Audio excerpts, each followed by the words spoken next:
This is the overview of the Freeman flipper. And this is a new folding knife from Freeman Outdoor. In case you don't know, Jeff Freeman was one of the lead designers for Gerber, and he has since gone out on his own and he's been making some very small batch production knives.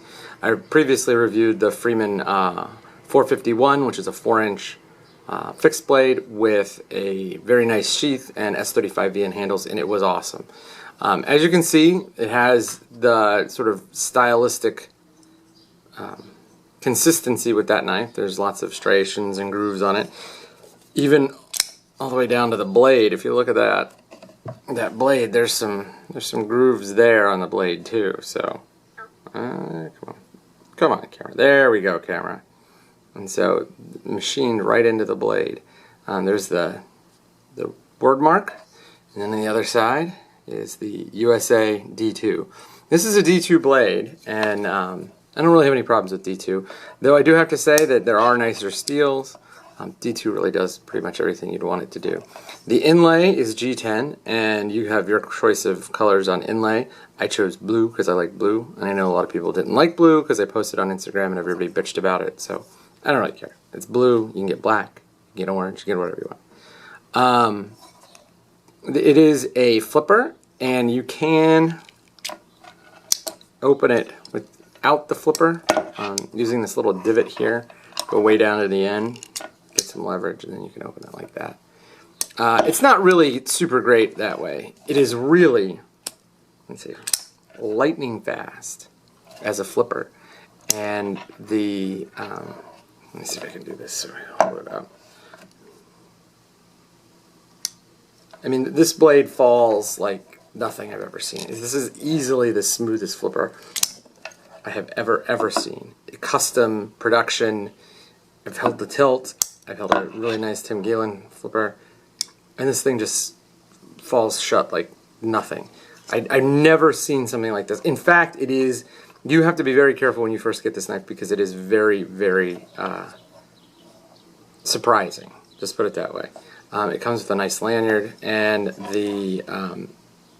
the flipper is, not only is it a bearing flipper, but it's a button lock. And so the button lock puts very little pressure on the blade as it rides open, giving you extra smoothness.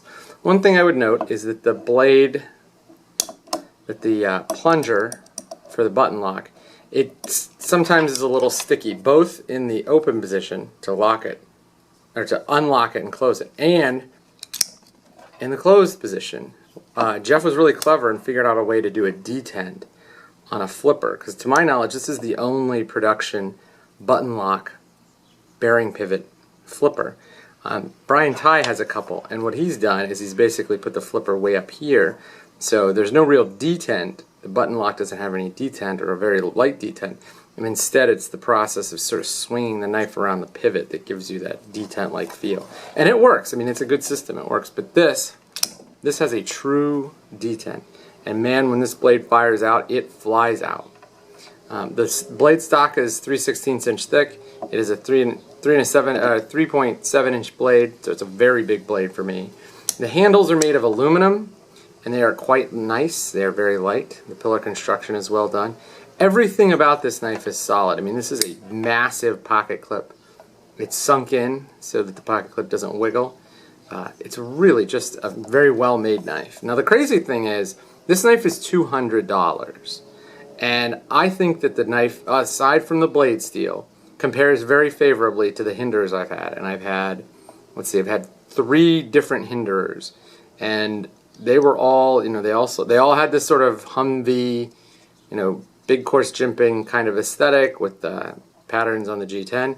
And for the money, at $200, this knife is better than they are.